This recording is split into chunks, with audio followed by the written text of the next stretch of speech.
Guardians of the Galaxy Volume 3, in its second weekend, made over $60 million in its second weekend.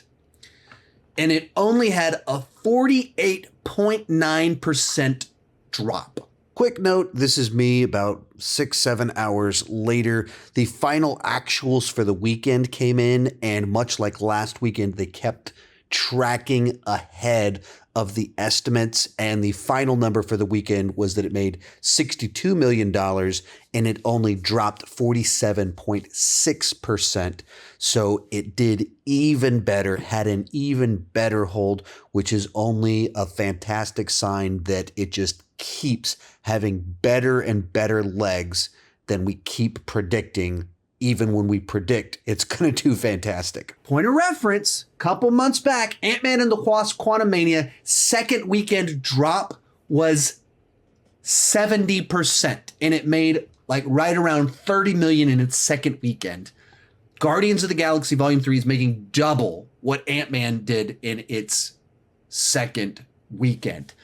48.9% drop for any wide release blockbuster. That is a great hold for any big blockbuster that like opened north of 100 million. You're very happy with that hold. But the MCU historically has very big second weekend drops because they have so much upfront demand, where people rush out to see these movies, the fear of missing out. They want to be a part of the talk, the water cooler talk on Monday. They want to be able to chat about the film. They don't want things to be spoiled. All of that stuff drives people to go see Marvel movies very early. So they tend to open with huge upfront demand, and then typically very common for them to have second weekend drops over 60%. Over the last few years, a lot of them are over 65%. They tend to have big second weekend drops. And Ant-Man and the Wasp: Quantumania, the last one that came out, it was 70%. One of the worst second weekend drops of any comic book movie of all time. And you get Guardians of the Galaxy Volume 3, and what I've seen is it's the third best. 32 movies, and it's the third best. It did better than 30 other Marvel MCU movies. Third best second weekend hold, whereas the best second weekend hold is Black Panther.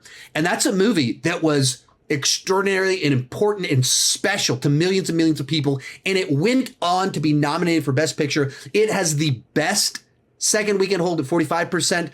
And then the second best second weekend hold was Thor. Way back in phase one, like out of the blue, Thor has this fantastic second weekend hold. 13 years ago, 12 years ago, that happened. And then jump forward 30 movies after Thor, you get Guardians of the Galaxy Volume 3 with a fantastic hold for any movie that opens over $100 million that wide. It's a fantastic hold. But for the MCU, that's a phenomenal number. Literally third best out of all these movies.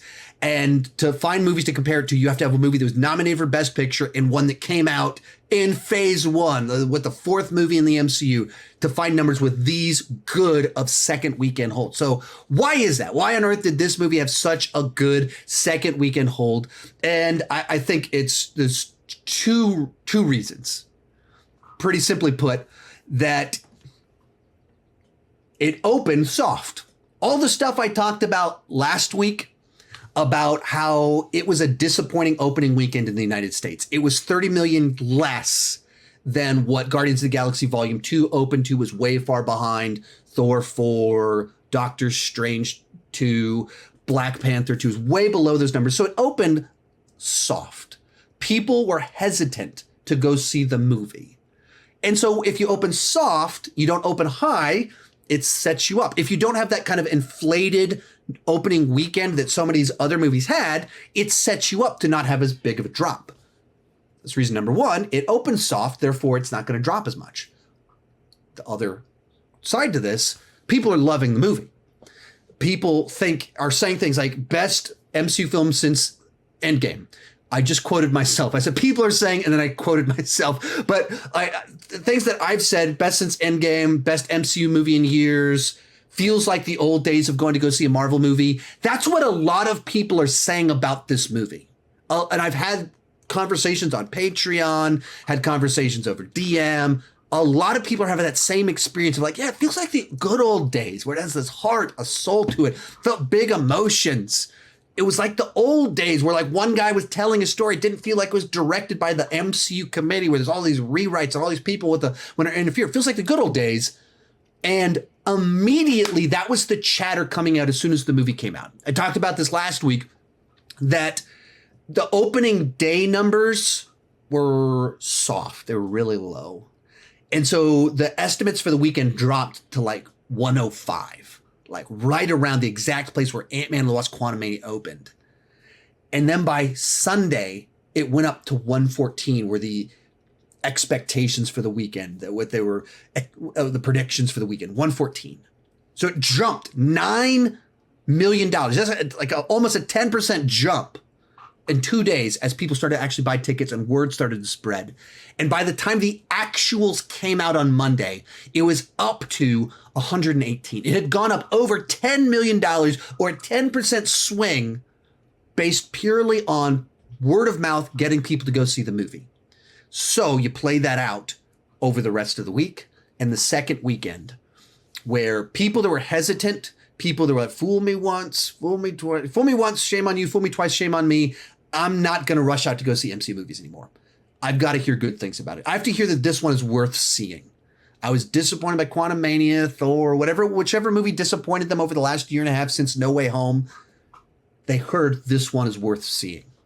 And despite the fact that it has animal cruelty, I'm not taking my kids to go see the movie. There's a bunch of things about it that would push some people from seeing the movie or waiting till it's on Disney Plus. Like I said, I'm not taking my kids. I told my neighbor across the street, probably shouldn't take your elementary school age daughter to go see this movie. There's a lot of things would stop people that are good reasons to not go see the movie quite yet that aren't because it's bad. Still, it's doing great because the word of mouth is great. They put out a movie that has the heart of good old fashioned classic MCU. What we made us fall in love with it in the first place, it felt like that again. It captured that energy again. And I wonder how much of that is it was written 5 years ago. James Gunn said he wrote it 5 years ago before he was fired and very little changed besides like tweaking lines here and there. But the actual story, the backstory, where everything's went, where everything ended, it's been written for 5 years. And so it was written back during the glory days, kind of before the current story group kind of started tinkering with things. Maybe it's that. Maybe it's just the James Gunn effect. When you have one guy writing it, it comes out better. Like it has a clear vision of what someone wants to tell with these characters. So whatever reason it was, whether it's because it opened soft, therefore it was less likely to drop hard. And then because the word of mouth was fantastic, it's got an A cinema score. Audiences are loving it even more than critics.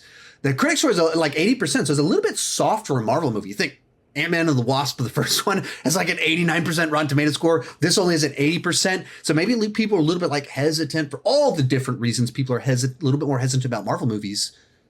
And then they heard, no, this one's, we want to go see it. It's satisfying. It did the characters right.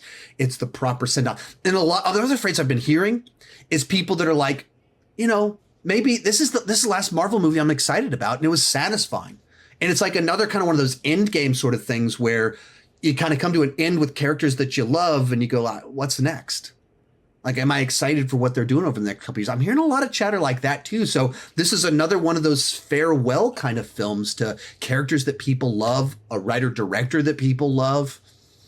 For all those reasons, it's looking like this movie's going to have fantastic legs.